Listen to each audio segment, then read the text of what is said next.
All right. Good afternoon, everyone. My name is Lori Zabata, and I'm a proud JWU alumna and the Director of Alumni Relations at Johnson & Wales University. Thank you for joining us for today's session, Attending Events After COVID-19, What to Expect. We're excited to bring this program to you and look forward to this interesting discussion related to the experiences of a few of our alumni. Before we get started, I'd like to review a couple of housekeeping items. If you have a question for the panelists, please add it to the Q&A section. These questions will be asked of the panel at the conclusion of the program. We'll get to as many as time allows. The chat feature can be used to message other attendees privately or publicly. This section is located at the bottom of your screen. I'd like to thank the Alumni Relations team for their help behind the scenes of today's session, especially Liza Gentile, Assistant Director of Alumni Relations, and JWU alumna for her work to bring this program to us. Thank you. I'd like to introduce today's moderator, Lee Esckilsen, Associate Professor within the College of Hospitality Management. Professor Esckilsen is in his 18th year at Johnson & Wales. He conducts research and teaches venue management, operations management, event management, safety, security, and risk management, ticketing and access management, and ancillary services and revenue management. Professor Esckilsen has been involved in the development and management of public assembly venues for the past 30 years. During his venue management career, he has generated more than $150 million in revenue, booked and successfully managed more than 1,500 entertainment and sports events, negotiated and implemented more than 1,000 event contracts, 20 labor union contracts, 10 professional and collegiate sports tenant agreements, and 3 naming rights agreements. He created Entertainment and Sports Consulting LLC, doing business as ES Venues, which specializes in the development and management of entertainment and sports venues and events. Clients have included Delaware North, Venue Solutions Group, Venue Works, and numerous municipalities. He's also co-authored 3 textbooks. He holds a Bachelor of Education degree from Bowling Green State University and a Master of Science degree from Indiana University. Thank you for leading today's discussion, Professor Esckilsen. I'll turn it over to you.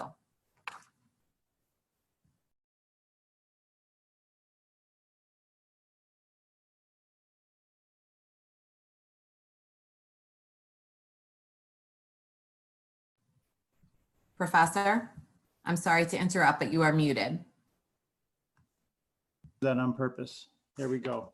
I guess I'll need to start over again. My apologies. Thank you, Lori, and good afternoon to everyone. We have assembled a great alumni panel today to discuss one of the most surreal issues of our lifetime and probably the most significant issue in the history of the sports and entertainment business that impacts the way we attend live events in the future. In 2018, the North American sports market had a value of about $71 billion. The figure was expected to rise to $83 billion by 2023. This was published in the Statista magazine, December 10, 2019. The global value of the sports industry was estimated to be $471 billion in 2018, an increase of 45% since 2011. And before coronavirus stopped play, the trajectory seemed to be upwards. This was published in the World Economic Forum by Stephen Hall, 2020. The impact that the pandemic will have on the sports business is difficult to project, but it will certainly be in double-digit billions of dollars. The global music industry is worth over $50 billion, with 2 major income streams. The first, live music, makes up 50% of total revenues and is derived mainly from sales of ticket sales to live performances. And second, from recorded music. Again, the World Economic Forum, Stephen Hall. The impact that this pandemic will have on the concert business is also difficult to project, but it will certainly also be in the double-digit billions of dollars. Finally, based on my research, some of the significant changes that the sports and entertainment spectators may experience as we go back to live events, depending on the venue and the event, will be the need to wear masks, sitting in socially distanced seating, and purchasing prepackaged food and beverages. The experience will also be touchless, and cleaning crews will be visible everywhere. Now I would like to introduce our panel of alumni experts. First, Marshall Freeman, 2006 Chief Operating Officer of the Atlanta Police Foundation. Good afternoon, Marshall. Kenneth Good Gaber, afternoon. 2006 as well. Sorry, I didn't mean to cut you off. Vice President of Operational Excellence from Delaware North Companies. Good afternoon, Kenneth. Nope. Allison Pangakis, 2008, Operations Manager, Newport Festivals Foundation. Good afternoon, Allison. Hi. And last but certainly not least, Gwen Sieck, 2015, Ticket Sales and Hospitality Representative from the Baltimore Ravens of the NFL. Good afternoon, Gwen. Hello, Professor. Now I would like each one of the panelists to introduce themselves and their current position and tell us a little bit about what their daily lives are like in their position and maybe a little bit about what this change since the pandemic hit has been like. We'll start with Marshall. All right. Good afternoon, everyone. Once again, my name is Marshall Freeman, Chief Operating Officer of the Atlanta Police Foundation. We are a nonprofit organization located in Atlanta, Georgia. And here I lead the safety and security strategy for the city of Atlanta. And we have tons of events that are all revolved around creating a safer city for our residents. And so we build youth centers, do tons of community events and programming all throughout the city. Prior to joining the Atlanta Police Foundation, I actually served as the president and CEO of Creative Music Group, an organization that I actually founded following my graduation at Johnson & Wales at the North Miami campus. And so my last 12 years prior to here have included personal management, production management, tour management, and promoter repping for recording artists. And so my work has included working for folks like Aretha Franklin, did work with Joan Rivers, Betty Wright, Boston, a little bit of everybody. And then also, once we kind of circle around back to here in Atlanta, I sat on the safety and security commission for the Super Bowl 53, which was not long ago. So happy to be here with you guys today. Marshall, thank you, and welcome again. Ken? My name is Ken Gaber. Hello, everyone. I graduated in the class of 2006. I currently work for Delaware North Sports Service. In my current role, there's many things now due to the environment we're in, but my main jobs currently are I'm building out 6 brand new venues across the United States and the UK. The Climate Pledge Arena in Seattle. It's going to be the 32nd NHL hockey team.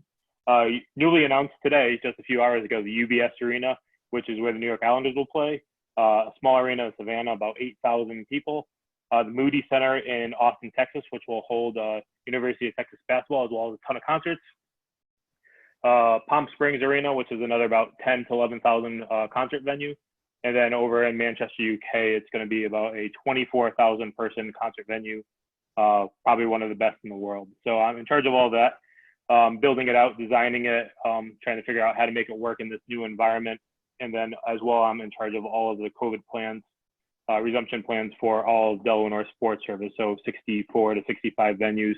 We're hoping to have good news with baseball starting tomorrow and the 24th with fans. It looks like it's going to get definitely pushed back, hopefully between August 7th and 10th, and then, NFL hopefully starting on opening day. So thank you for having me. Ken, thank you again and welcome. Allison, next. Hi, everyone. My name is Allison Pangakis, and I'm a class of 2008 graduate of Johnson & Wales. I took a little bit of a unique career path and freelanced full-time while in school and after school, working for corporate meeting planning companies, decor, entertainment, rentals. Kind of took that experience and apply it now to working for 3 or 4 companies that I still do. So I work for Classic Conferences, which is a corporate meeting planning company. We produce large-scale national sales meetings, incentive meetings, where I mostly manage the food and beverage. So I'm working with the hotel and working with the chefs to be on budget, to create the menus and take care of any dietary needs. I also work for a company called XPL, which is out of Boston, which does some really creative stage experience and production. We helped to produce the opening ceremony of the Special Olympics just a few years ago in Seattle. I am one of the site managers for the Gloria Gemma Breast Cancer Foundation Flames of Hope event that takes place in Providence towards the end of the waterfire season and with waterfire in October. And then finally, I am the operations manager for the Newport Folk and Jazz Festival. It takes place every year in Newport, Rhode Island for the past 65 and 60 years, 65 for jazz, 60 for folk. And my role there is to turn Fort Adams State Park into the concert venue that everybody knows it to be. So throughout the year, working with food vendors, craft vendors, rental equipment, tents, and then going on site with a crew of about 50 to place those tents, place those vendors, lay out the fencing, working with the signage team for directionals. And then that way, once production, sponsorship, and some of the other vendors get on site, we're there to just manage daily operations, put out small fires, as we call them, throughout the festival. Great, Allison. Thank you again and welcome again. Last again, but certainly not least, Gwen. Yes, thank you. Hi, everybody. I graduated from Johnson & Wales in 2015 from the SEAM program. During my time there, I was able to have an internship with the Washington Wizards, which really solidified my love for wanting to be in sports. That was for a summer in their sales and events program. I also interned at a PR firm in New York City during my college career. So that set me up to get the Ravens internship straight out of Johnson & Wales, and I joined the ticket office. So I was on the service side of ticketing. When I actually joined the Ravens, they didn't have any ticket salespeople. We mainly just sold hospitality that kind of sold itself. So there wasn't a big need for a sales rep when I joined. And I was on the service side for 3 years. I oversaw the accessible seating in the stadium, which it was an amazing learning experience, and getting to work with people with special needs and making sure they had everything they needed to come to the games and enjoy them just like everybody else. And then 2 years ago, I transitioned over to the ticket sales and hospitality rep. That's the role I've been in for the past 3 seasons. I love it. And it's been so much fun, especially last season when we had our best franchise record. So it's just been awesome. Obviously, COVID has completely changed my job role. I'm now completely remote. We are selling very much down the line. We're already selling stuff for 2021. So looking forward to talk about COVID and what to expect on this. Thank you, Gwen, and welcome. As you can see, all 4 of our alumni have represented the university extremely well, and we're very happy to have them today and take some time out of their busy schedule. So thank you again, panel. So let's start off. How do you think the pandemic will change the guest experience at sports and entertainment venues, events in the future? Let's start off with Gwen. Yeah, I think so for us, and many of you guys, if any of you guys follow what's happening in sports, as Ken alluded to earlier, so baseball and basketball are getting ready to start this process. I think the NFL is thrilled that other leagues are starting, so we can hopefully learn from them. As of right now, the league has told every team that they can dictate how many people they will have, so their own capacity, which is really interesting because that means that you could go to a full stadium in Florida and then go to Philly where there's no fans allowed. The governor has already shut that down. So as of right now, we're building a plan of what we hope to present to the state of Maryland, and we hope that we'll be able to offer a limited capacity. At first, we thought it would be 14,000. Now we're actually talking about 7,000 to 10,000 fans.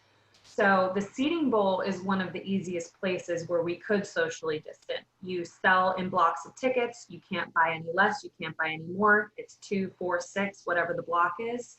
You zip tie every seat that is not in use. And that would force people to have to sit in the assigned seat locations. But the issue is obviously, okay, we're going to require masks. So you have to set up a perimeter 100 feet from the stadium gates, handing out masks, telling people that they need to put them on. We're going to have a health questionnaire. So if people try to bring up their tickets on Ticketmaster, it's not going to allow the ticket to pop up until you fill out that questionnaire.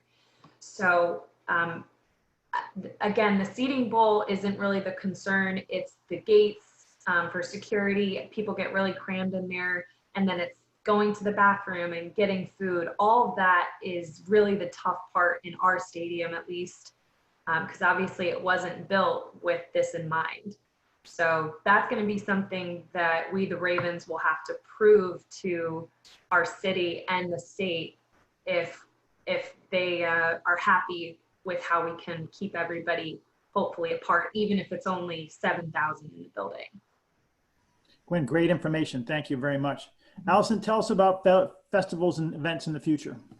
Sure. So along with your typical things, your mask wearing and your physical distancing, of course, in lines, I do anticipate with something like our merch booths or with merch booths in general, there'll be less trying on. There'll probably be some plexiglass. There may be some pre-purchasing where you pick up, be open for sale at a certain time. And that might be the same for food too. So the way that our festival works, and many outdoor festivals do, is rows of food vendors, food trucks. And what does that look like now spatially? And do we have to space those more out for the lines? Or can we maybe work against those lines with some of those trucks and things, taking some online ordering, maybe even doing some type of delivery like you can do at the airport? You can order from your terminal, someone's running your food to you. So looking at that piece for guest experience, because I think it's our responsibility as event managers to still give people this incredible experience, and it needs to feel safe, but it doesn't want to feel too strict. So we want them to wander about, but we're also going to have to do some of the one-way aisles and potentially whatever we can do for less lines, including at the bars.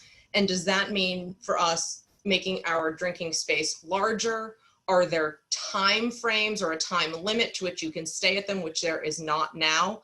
And kind of keeping people on a flow where previously it was a little bit of a free-for-all. You showed up, you're there for 9 hours, you do what you want. And I think I see some structure to that in some way that doesn't impose on their experience, but also gives some structure and safety feeling to all of those fans, which for us is 10,000 a day. Awesome, great. Thank you very much for that information. Marshall, I have a two-pronged question for you. Tell us a little bit about what you think the guest experience will like when they go back to concerts, whether it's a 5,000 or 6,000 seat arena concert or a 20,000 seat arena concert. And then also tell us a little bit about your community events and what the experience is like going to community events these days.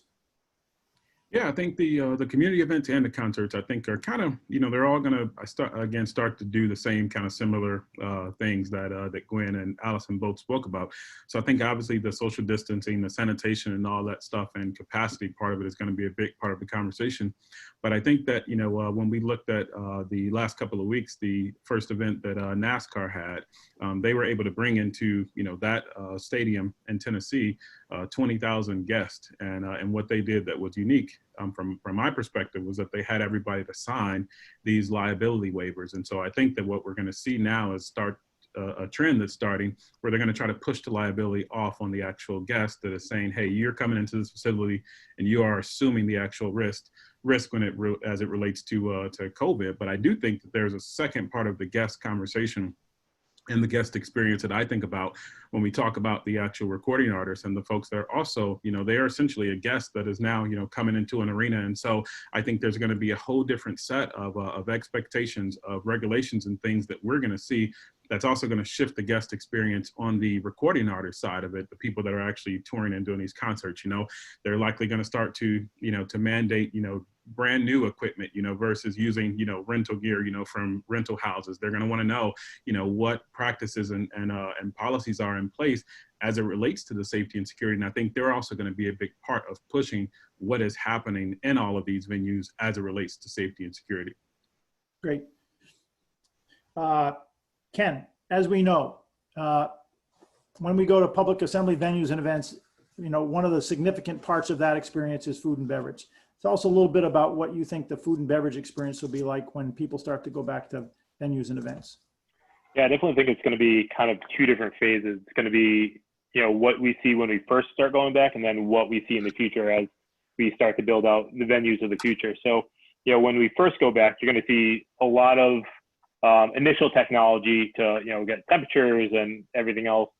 But you're going to see a lot of things kind of shut down and a change and kind of fixed in a way that makes it COVID proof, but doesn't really have a great guest experience. So for example, in clubs where over the past 5 or 10 years, we've been creating these all-inclusive clubs and great food and food everywhere. And you can help yourself and eat all day long. We're going to go back to the suite environment where it's more 16-person, 12-person suites opposed to large open spaces with all this food.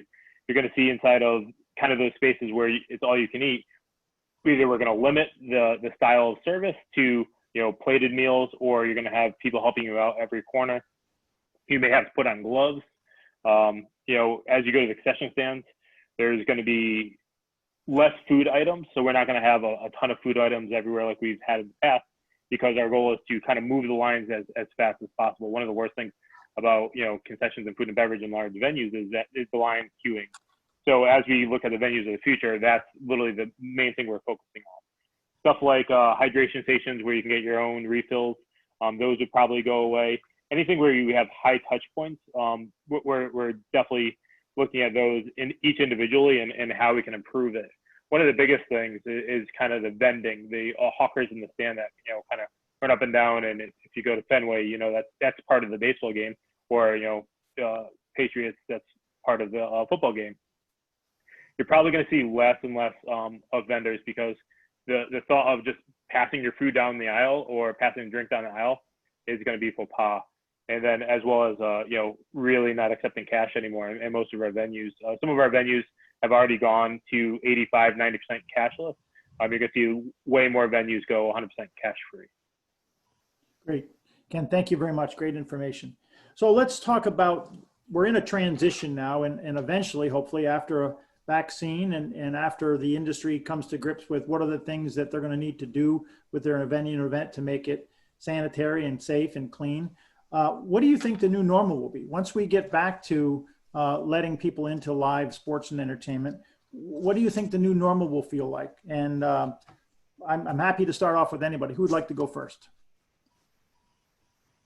Allison, why don't you go first? What does the new normal look like once we transition through this period of time and we get back to more normal times? Sure. So, of course, it's a bit tough to say. And I think that's one of the things anyone in the industry keeps thinking of. And it's almost constantly changing. We're thinking we're getting closer to something, then it's kind of falling off. And we're now seeing these events start to happen on a larger scale, and we can do a lot of learning from those. So I'm excited for that in my role of a festival that's obviously been canceled for this year. Going into next year, we're outdoors, so we have a lot of advantages in that sense. But some of the things that are going to look different is the site itself. It's going to be more spread out. We are at Fort Adams, which is on a peninsula. That is not something that I can change. I can't add property to that. But I think our setup itself is going to have to look a lot more different and give people that space to feel like they are social distancing, and to maybe put down blankets and kind of separate themselves that way. One of the new normals that we mentioned is, eliminating these touch points, these refillable water bottle stations, reusable straws, reusable bags.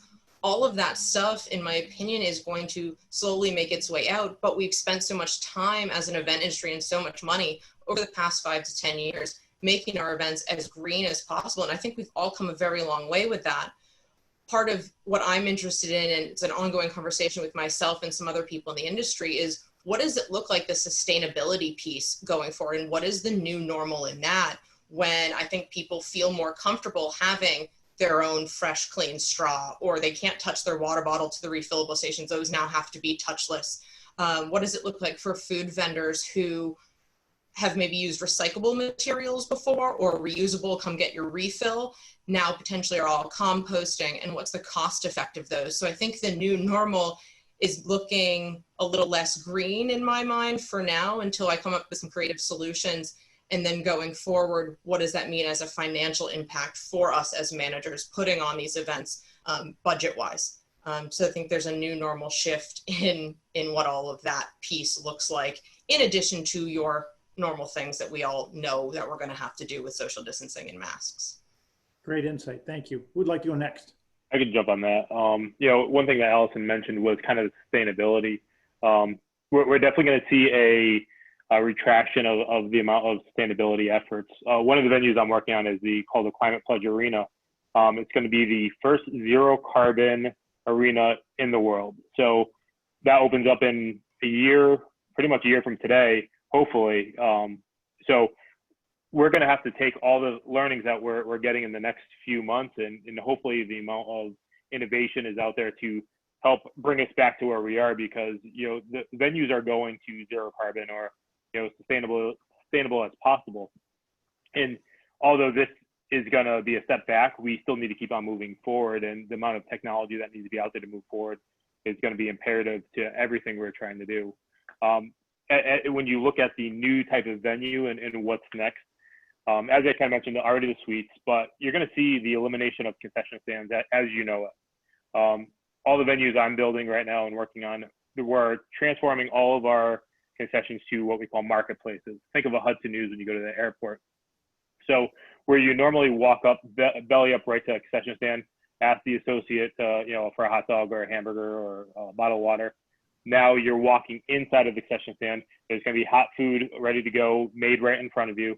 There's going to be a wall of beverage, and then there's going to be a ton of self-checkout POS, point of sale. So our goal is to move people around so they're not queuing up right behind each other. If you imagine 6 feet distance on a concourse, you can only get 4 or 5 people in some venues. So, it's definitely going to be a huge change in the way the consumers buy things. The other parts of the change is that now we're going away from cashless. So you're going to see more retail prices per se, opposed to, where everything was rounded up with taxes to like $8 or $7. You're going to see things at like $7.24 or $7.29, and tax will be added. So that's going to be another change as it relates to kind of the environment we see in the future because of the things that we're putting in, because of what we're seeing now. Our goal is to make sure that if this does happen again, any new venue can handle it so we don't have to keep on shutting down. Can you also mention that Delaware North is an international company? Talk a little bit about the guest experience in, say, Europe once the pandemic reaches the other side. Yeah, so with the European sports are a little bit different, especially in the UK as it relates to, what they call football, we call soccer, obviously. Their environments aren't really, COVID-proof at all. So you can't drink a beer while watching the pitch, which is the field. So the way UK football works, it's you go in after you go to the bar, you go in at the last minute, you go up to your stands, you watch the game, you don't have any alcohol in your hands. They have something called the Green Guide that basically limits the types of stuff you can serve, the way you can serve it. It goes back, to the late 70s on the reasonings why. But then at, halftime, everybody runs downstairs. They grab a beer or 4 beers or, 4 pints, and then they sit there and drink it. And then they have to drink it before they go back up and watch the match. So that's really not conducive. So, the leagues are looking at different ways to allow alcohol back into the stands because of those pinch points or, the mass gatherings on the concourse during play or during halftime. So we're going to see a huge shift, hopefully, inside of the service styles in the UK. And then as well as a lot of the UK business and European business is going to become more American style, less touch points, less high-end service per se, and then more of like you get grabbing things yourself. So, in some of our venues, we're really focusing on these marketplaces as well there. Great, Ken. Thank you very much. Gwen or Marshall? Sure. 2 things that come immediately to mind when you talk about what'll be different. The first thing I think about is that during this time, obviously people, especially recording artists, have had to be really creative with the way that they have earned a living, as a lot of their income comes from live ticket sales. So I think that, people have been doing, Instagram streaming. They've been figuring out how to, sell tickets online virtually and do these type of concerts and things from their home. So I imagine that behavior in my mind is also going to stay when we talk about limited capacity inside of the actual arenas and venues across the country. So I can imagine a scenario where people are going to say, okay, could we fill the actual arena or the venue, only, 50% full or 30% full, and then maybe stream this out and then also be able to capture, that worldwide revenue that might come from a platform outside of the actual house of that actual venue. So that's one big thing I think is going to change. And then the second part that I'm a little bit fearful of, frankly, is the corporate support, which is the one thing we haven't really talked a little bit about here. But as COVID has hit everybody, pretty rough, obviously the venues depend on corporate sponsorship. So does the actual sports teams. as well as concerts and venues, around the world. We're all selling, stage sponsorships and, in space. And so I imagine that, unfortunately, I think there's going to be a little bit of pullback from the corporate side, especially the corporations that have been hit hard throughout this pandemic. They're going to likely pull back their support from some of the things that they might see being these ancillary things. And I think one of the first budgets to go is marketing, unfortunately. So I think we're going to have to get creative and really be aggressive to target the corporations and companies that haven't been hit or that, have flourished throughout this time, like a platform like Zoom, who's tripled, and quadrupled their sales throughout this time. So. Great. Marshall, thank you very much. Gwen, it seems like every day we hear new news about professional sports. This morning I read that the NFL looks like it's not going to play its preseason games. Baseball is ready to ramp up. There's talk about people leaving the NBA bubble. I know that you predominantly are in the NFL space, but talk about professional sports and, what's the new normal? Will ticket prices stay the same? Will they go up? Will they go down? What do you think? Yeah, so if anyone watched the NFL draft, it was completely virtual, which was obviously a huge change from what it was supposed to be in Vegas, a giant party. That is a great example of, I think, the direction that the NFL and just teams in general, you're going to have to get really creative, to Marshall's point, with virtual events. And how do we give our season ticket holders the access, the exclusive VIP stuff that, that's how we sell them. How do we give that to them when we're taking away the biggest reason why they bought the tickets in the first place? So I think you're going to see a lot of virtual stuff. Just out of every team, they're going to do, players dropping in Zoom meetings. They're going to do any type of fan forum or call with a coach or the owner of the team, whoever you can get. But something that, when you think about, so NFL stadiums are obviously, you're talking usually at least 68, 70,000 people at a minimum. And if you're in one of these markets that has these diehard fan bases, like as most of you guys up in New England, obviously the Patriots, the Broncos, the Eagles, you have these venues that you have the entire stadium is basically season ticket owned, and the entire stadium is, the entire city completely supports and wants to be there. But we're kind of nervous. This guy, one of my marketing colleagues, brought up a good point. So obviously with us having either limited capacity or no fans, and that's where a lot of other teams will be too, people are going to get to experience the at-home experience, which is something we've already been battling. We've already been battling the my couch is comfortable and my beer is cheap and my TV is very large. So we're a little nervous that, through this season that people could be like, the at-home experience isn't that bad. And ticket prices are high. To your last question about ticket prices, I think limited capacity is going to drive the ticket price way, way up. For any team that is fortunate enough to be in a position like us where the majority of your stadium is season ticket owned, for us it's 62,000 out of the 70. For us to only offer 7,000 seats a game, those are going to get gobbled up. You're going to get people who turn around and try to sell them for 4 times what we charge. So if a lot of stadiums are limited capacity, then I think you're going to see ticket prices just absolutely skyrocket. Whether or not the team sets those on the primary side, I don't know, but secondary will be very, very expensive. Great insight, great information. Thank you very much. All right, so this is probably the most difficult question. We talked about this before. This is the last one before we get into questions from the audience.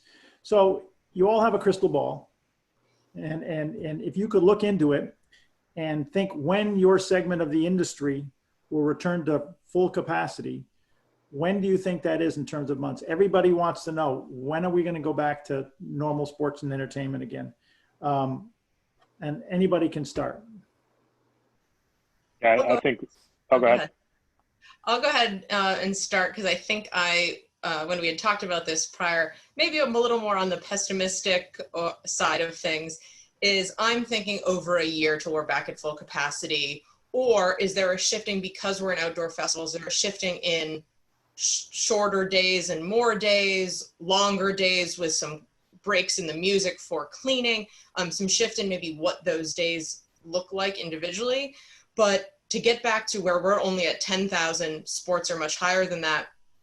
I don't see enough of the compliance that's really required of getting these numbers back to where they need happening nationwide yet. And I think the states, each individual state's going to really dictate what those numbers are. Rhode Island right now only being at 250 people at an outdoor event, when we're looking at hopefully getting back to 10,000 by exactly a year from this coming weekend would have been Folk Weekend. So until I think the general public can do a little more on the compliance end of things, I think it's going to hold us back. And I'm saying more than a year until we're back at our beloved 10,000. Great, thank you. Ken, you were going to jump in? Yeah, so I'm more optimistic. I think hopefully it's really as it relates to a vaccine or a suppressant. I think it's more the suppressant than vaccine, because people aren't gonna jump at a quick, fast-paced vaccine as we would hope. So it's when we get a suppressant. I'm hoping by late January, February-ish, trying to open up for the MLB baseball season next year. I'm hoping that we'll kind of be back at regular capacity for sports. Not saying that we're going to have full capacity, sold out games. I think there's going to be other economic issues as it relates to disposable income that is going to affect our business. I also think there's going to be oversaturation of events going forward.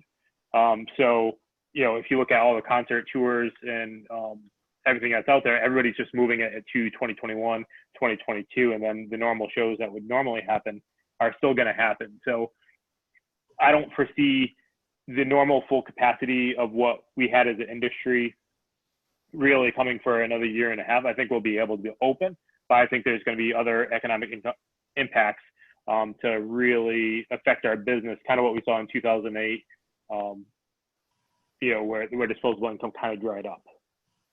Two interesting perspectives. Marshall, Gwen?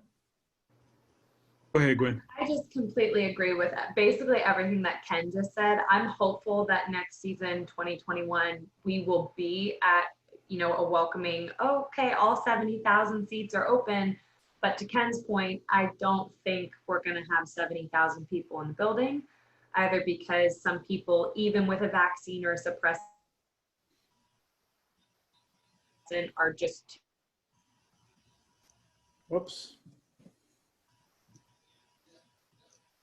too nervous. They're in that high on what he mentioned about people's finances. NFL tickets are the most expensive ticket across the sports industry in this country. And if people don't have that disposable income, it is a luxury item at the end of the day, no matter how hardcore people are about their team. So I'm nervous about the financial impact, especially since obviously we do have so many seats and it is on the larger scale. Thanks, Gwen. Marshall. I actually feel pretty optimistic on this too, Allison. Sorry. But I actually think that, we're looking at, hopefully, the top of the year. I think things are going to try to start to, again, open back up and kind of get back to some regular routine. I do think, though, that again, we're going to end up changing. What does it mean about full capacity? And so I think that, again, we're going to start to figure out, how to be inventive and use, some outdoor spaces outside of the arenas, some fanplex areas, and do some social distancing stuff to try to pack in the numbers. And I'm actually not as worried about the ticket price part of it, because I get the point about disposable income, but I also think that it might, again, force, some of the teams in the arenas to, to look at reducing, cost during this time and just trying to cut some of the expenses by doing things a little bit different. So I think we'll come to a happy medium where everybody can be happy. Great. Fantastic insight and information from all four of our panelists on what it'll look like to attend events after COVID-19 and what we can expect.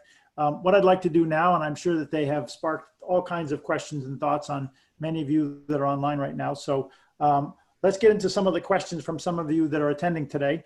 If you haven't already done so, please type your questions into the Q&A box at the bottom of the screen. And now I'd like to turn it over to my colleague, Liza Gentile, Assistant Director of Alumni Relations, to moderate the questions. Liza? Thanks, Lee. So the first question is from Katie for Gwen.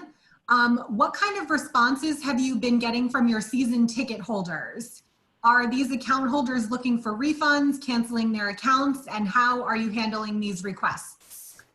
Yeah, so this is what we talk about in my department's morning meeting every single day. So we operate on PSLs, which stands for permanent seat license. The New England Patriots have them as well. The Eagles have them. A lot of teams with diehard fan bases have PSLs.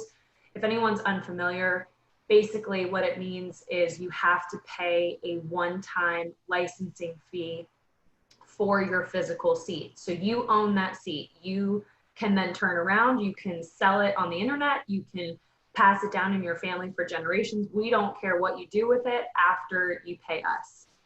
So that changes things for us compared to a team that just has season tickets on a season to season basis, because all of our people have paid this one-time fee at one point or another, whether it was last year or 25 years ago. So there's sort of an initial investment that goes with it. And so you have to renew your season tickets every year to maintain PSL ownership.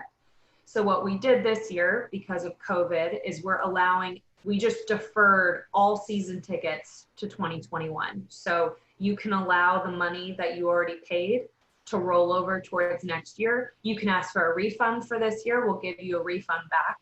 But that's a refund just on this year's season tickets. That is not a refund on the PSL itself. So it's funny because PSLs have kind of, in our industry, they've gotten, so shall I say, less popular kind of. It's viewed as a barrier normally, but in a time like this, it's actually, it's insulating us a little bit from what's going on, because most of our people, they're just going to carry over the money towards next year. They were planning on renewing next year anyway. Or if they're trying to get out of their tickets, they turn around and they try to sell the PSL itself, which then we don't mind that at all, because if it sells to someone else, then that person's going to pay us the season ticket money. So PSL, as long as, if times are good, then a PSL sort of insulates your renewal percentage to always be pretty high, because it's putting the responsibility on the season ticket holder themselves to find a new owner rather than the team having to do that. That being said, we always have, every year, it doesn't matter. After we win the Super Bowl, you still have a few hundred seats that for whatever reason come back. So although our sales team isn't big, I'm only one of 3, we always still have a little inventory here and there to sell. And then we also sell group tickets and hospitality, which for this year are out the window. But as far as a season ticket perspective, we're hearing overwhelmingly great feedback. People are thrilled that we're, canceling this year basically and allowing them to just focus on their finances with other things. And we're just rolling over towards 2021 already, basically. Thanks, Gwen. The next question is, can anyone speak to what conventions and trade shows might look like? I can take this one. So a lot of the conversation that we've been having as a corporate meeting planning team, or with other people in the industry and hotel staff as well, is the need for more space for a smaller number of people. So every single person that is attending an event, they'll now factor in roughly those 6 feet, whether you're in your classroom meeting space for your breakouts, you're in general session space in more of a theater style, or attending meals as well. The amount of money a hotel makes is truly based off the people that are there. You're paying per person for food, you're paying for these larger spaces, but companies most likely won't be able to support what that financial impact is of having fewer people and needing to rent more space. So the shift is going to be in potentially day meetings when possible. I think virtual is going to really stick for corporate meetings, because some of these meetings are, a $3 or $4 million spend in just a few days to get their sales force ready to go out and tackle the season, primarily in the first quarter of the year.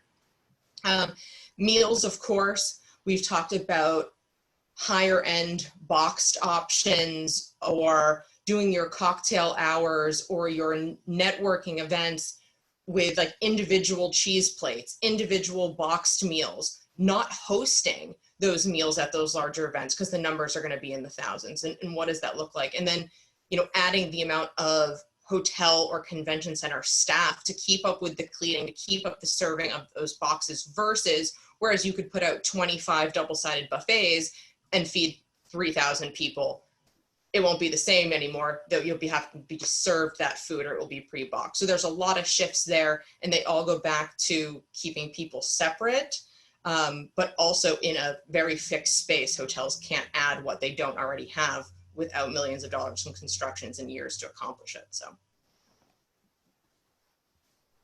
Thanks, Allison.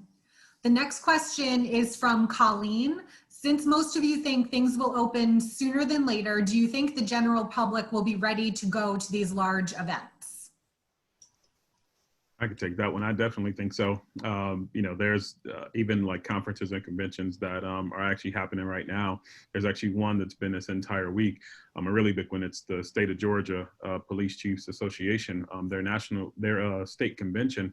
I was surprised to see that they did not cancel it at all. It's actually happening in Savannah, Georgia this week. And tons of folks that I know have actually attended the event. And so I think that what we're gonna also see is, again, the fatigue all around the whole COVID crisis. I think that people are, you know, frankly going to get tired of staying in their houses. They're going to get tired of, you know, being at home, working virtually, and they're going to look to try to get back to some sense of what normal life used to look like. And it just may be risky, but it is for their own sanity at this point. And so I do think, again, that that's the shift that we're going to start to see, people actually doing normal things. I know I mentioned earlier about my marketing colleague who's very nervous that the at-home experience will all of a sudden, you know, we'll have all these people who are like, oh, who wants to go to the stadium? Personally, I am very optimistic that people are going to miss the energy that they feel at an NFL game, at really any exciting sporting event. I mean, think about any playoff game you've ever been to. So I personally think people will come running back. That's my hope, at least. So we'll see. I think you saw that kind of with the NASCAR in Bristol, and then this weekend in Texas. You know, people are going out and attending. I think Bristol, they had 20,000 in attendance, and they're supposed to have somewhere between 25 and 30 from the last update I got for Texas. So I think people are willing to go out. It's just going to feel different at the beginning. And as a follow-up to that question, there is another question. The majority of you seem hopeful for near future occupancy in your facilities. Are any of your agencies or companies actively promoting public health now to curb current infection and promote sooner return to in-person events? I think I can take this one. You know, our company owns the Boston Bruins and TD Garden, you know, and the things that they're trying to do as relates to different design and construction, and you know, things that I'm trying to do with the other 64 teams. We're basically trying to focus on, you know, what we can do to implement going forward to make sure that when we do open, there's not additional outbreaks, whether it's masks, whether it's plexiglass, whether it's the touch points, as well as understanding that, you know, everybody's gonna be wearing face masks, and you know, how does that affect the type of event and the type of guest experience that you have with eating and everything else. So we're looking at all those options, all those things to make sure that, you know, as we move forward, people will keep on coming back. You know, people may only come back once and then decide it's not for them, but you know, we want people to keep on coming back. Plus, we don't want to be in the same situation where, you know, a couple of years on the road, you know, this isn't the first pandemic that happened. It's one of the first ones in a long time that happened to the United States. But you know, you look at MERS and SARS and kind of what they had in South Korea in 2009 and kind of where they are now, you know, they were more prepped for something like this to happen because of the stuff they implemented after 2009, 2010. So I think we're going to learn a lot from it. We've already learned a lot, and every day we keep learning more that will help us impact the future to make sure that we can continue to operate in the type of environment we're in right now. Thanks, Ken. For the event professionals who've been laid off due to COVID-19, what is your recommendation for getting back on track with a career in events? The job opportunities within events seem extremely limited currently. I'll take that one. This might not be the most traditional advice that I'll give, but I will say that, you know, people that work in events are likely I have found some of the best project managers and folks that I have worked with who have a set of skills that are really unique, and they transcend just from working in hospitality or just from working in events. And so I would encourage folks like that during this time to really think through, you know, and look for other opportunities as maybe a project manager or a program manager at an organization that you could do, even if it's on a temporary basis for another organization until things start to open back up within the actual sports and entertainment industry. But I would definitely say that, again, the set of skills and things that people have, those that have taken this trek throughout Johnson & Wales, I think, again, are very skillful. And I think that you can do a lot of different things. You just got to figure out how you market yourself to do something a little bit different during this time.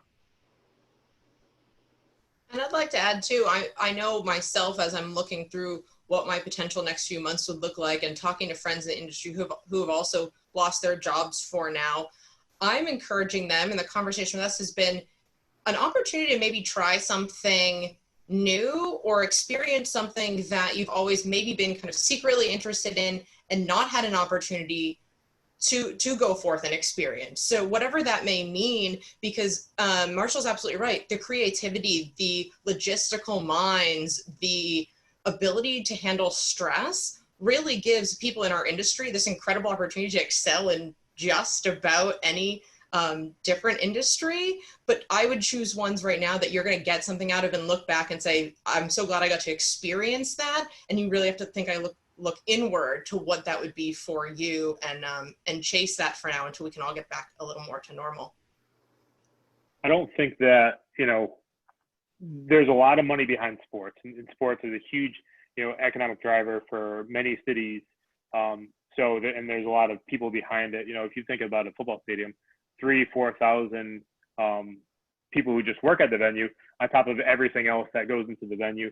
So at the end of the day, sports and facilities and, you know, venues aren't going to be dried up for jobs. Right now, we're currently in a we'll say a hiccup. So most people in sporting facilities have been, you know, furloughed or laid off, but the jobs aren't going to be gone forever. So one thing I would say is definitely hang in there. You know, we'll be back, and we'll be back, you know, stronger than ever. And, you know, the jobs will be there very soon. Great. So we have a question from Colleen. What does staff training look like moving forward? How will staff be trained to deal with attendees who do not want to follow new policies and procedures?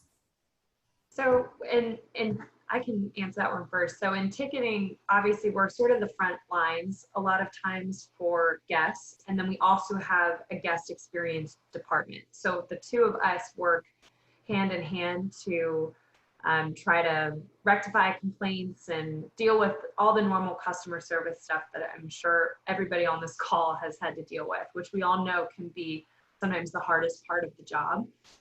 So we are going to have even when, like, let's say if next year we're still in a position where we're doing limited capacity, but hopefully more than 7,000, we might need to have more police officers on hand though, because as everyone knows, NFL games have a little bit of a reputation to get rowdy. It's definitely a heavy drinking place. You can't drink with your mask on.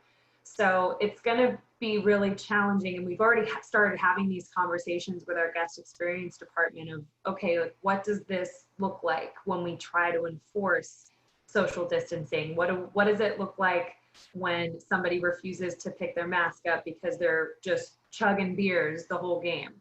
I think that it's going to be really, really challenging, which is why limited capacity is, I think, the answer before you obviously just try to go for the full. I don't know what stadium would want to go for full capacity right now, but I'm sure there's some who are trying to do it.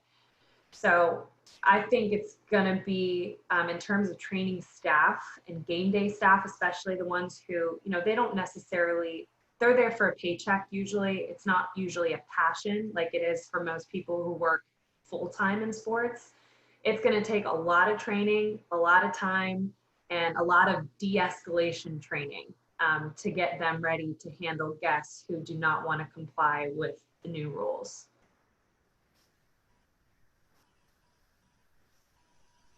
Thanks, Gwen. We have a couple of questions about virtual events, so I'm going to combine those into one. So do you feel that the growing trend of virtual events will lead to a new world of fewer face-to-face gatherings? And also, are you all being encouraged to pivot to virtual events? And what are your thoughts on the virtual event fatigue that seems to be happening right now? Well, I personally think most virtual events suck. That's just the God honest truth.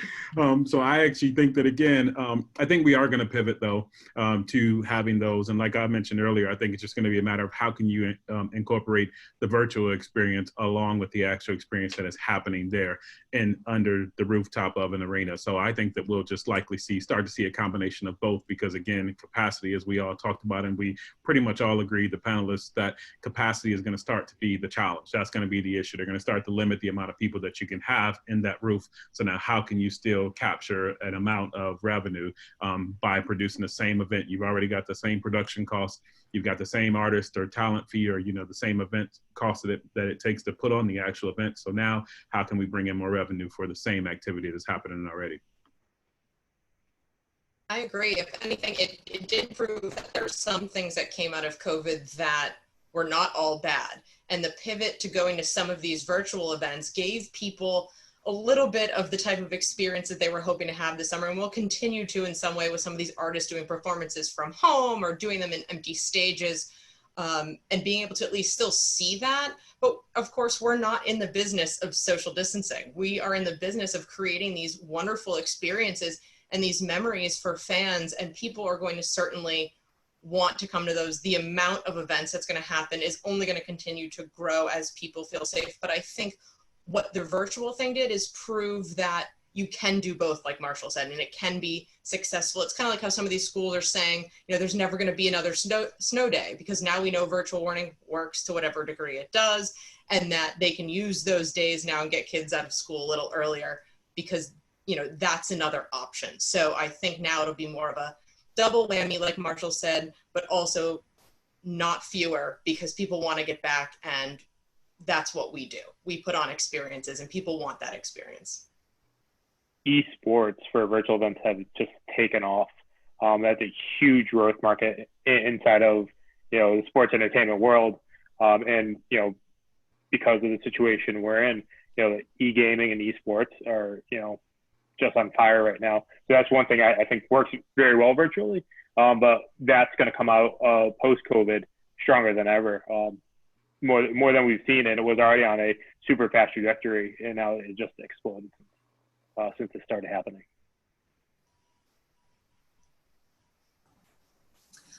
So we have a question, given the reopening guidelines and restrictions that differ from state to state, do you foresee a shift in where in-person corporate meetings and events, concerts, etc. are hosted in the near future in the United States? Or even foresee this as a possible decision factor or consideration for 2021 planning? I think in the convention world, there's probably 10 ginormous convention venues that people are still kind of going to flock to, whether it's McCormick or Orange County in Florida. People are still going to go to those venues, even though if they may be a hotbed or not, due to the amount of space. So I think that it could be based on space more than kind of the climate around. We have time for a couple more questions. So we have one from Rita. When it comes to food and beverage at events, as discussed, self-service buffets probably will not be offered. And will there be a need to increase in staff members trained on sanitation and food handling measures? Will these extra steps and layers of caution, will they be bringing added cost to food and beverage? And what are some cost-effective solutions for effectively handling food and beverage at events? Yeah, so I think that in the near term, it's really not going to add the added cost because we look at things as the nice to haves and the normal operating procedures. So, the 2-foot long hot dog, the boomstick dog, or the, pizza burger that, we've really always focused on to bring attention to media, we're probably going to pair away from. So there's a lot of money that goes into things that we actually don't sell to the masses. It's just like a niche product. Now that we go back to kind of a core business, which is, your beer, your soda, popcorn, hot dogs, pretzels, we're going to be saving some money in that aspect and, putting towards the training and everything else. And, we're going to be adjusting our training too. So we've always been training.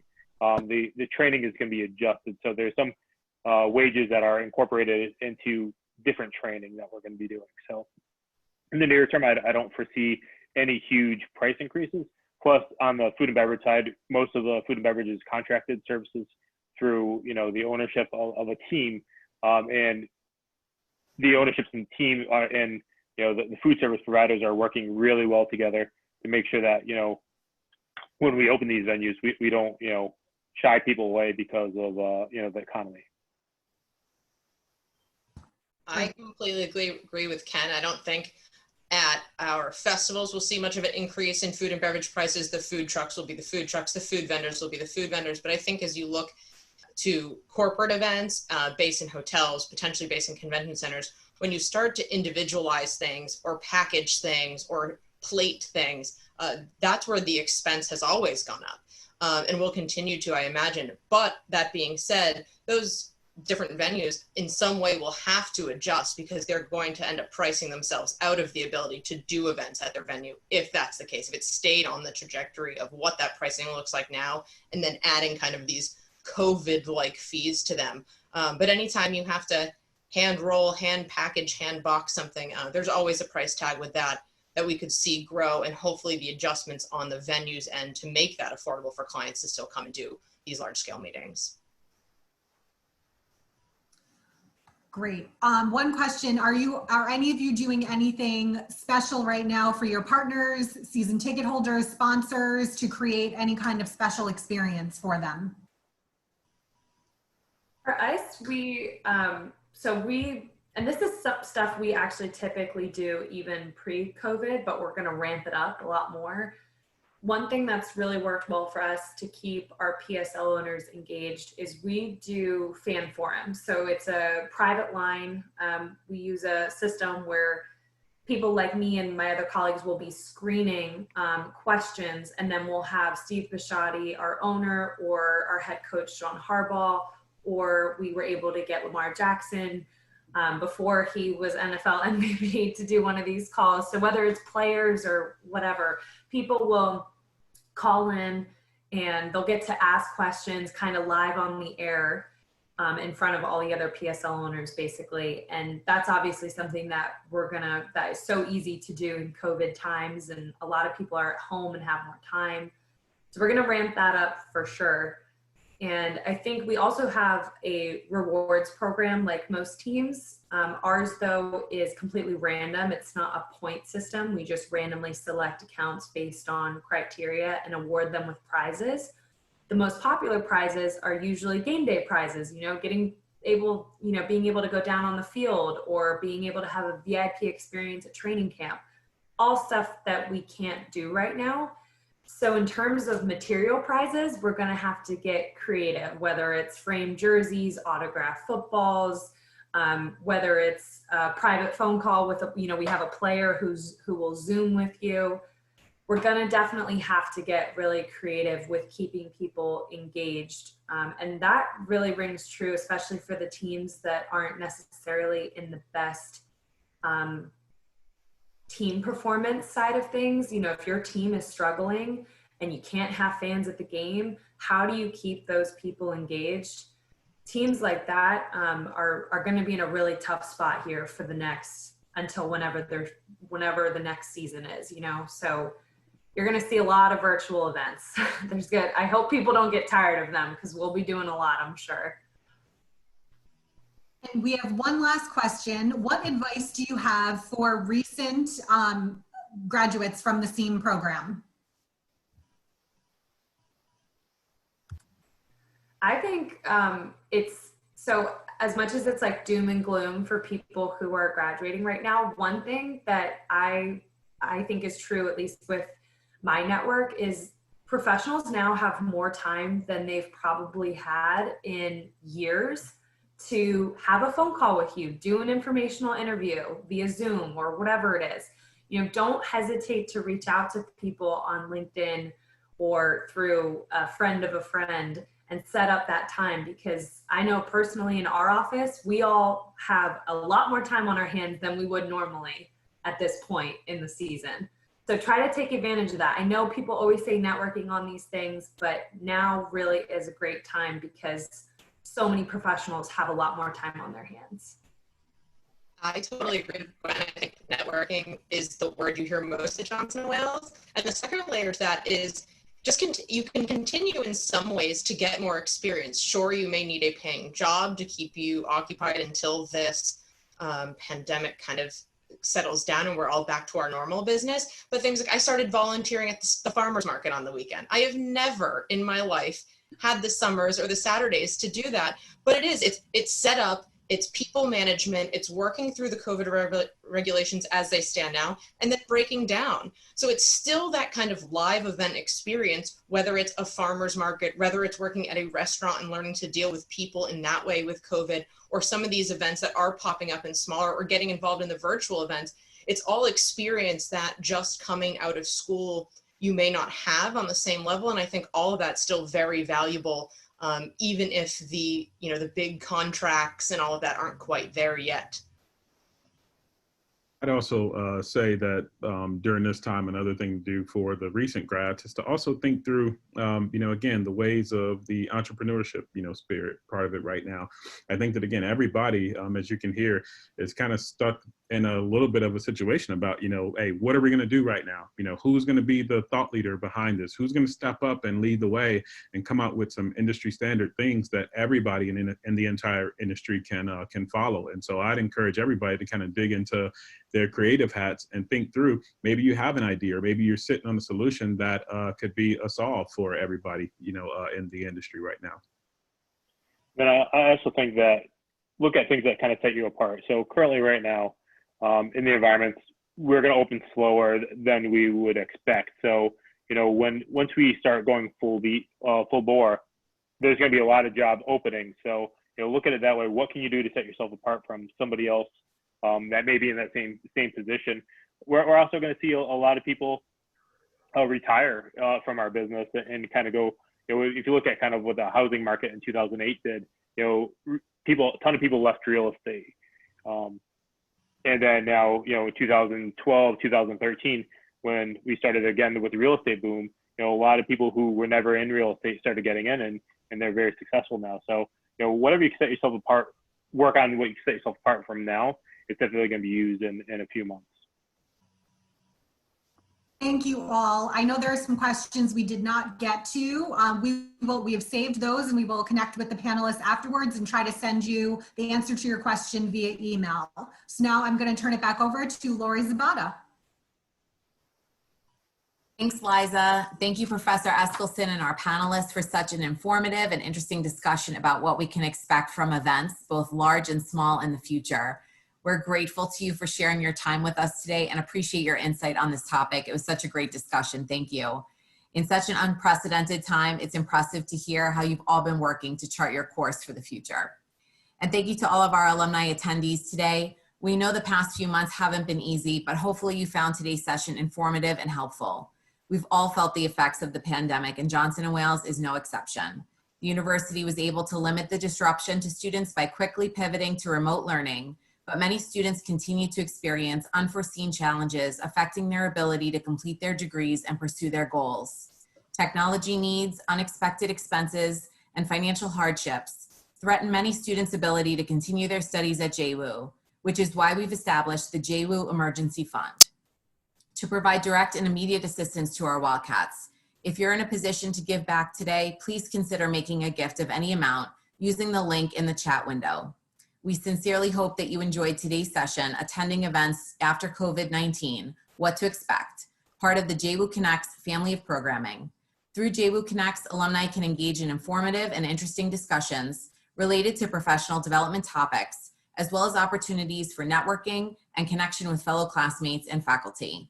For the full listing of upcoming events, including next week's regional virtual networking and Sip with JWU virtual rosé tasting, please visit our events calendar at alumni.jwu.edu.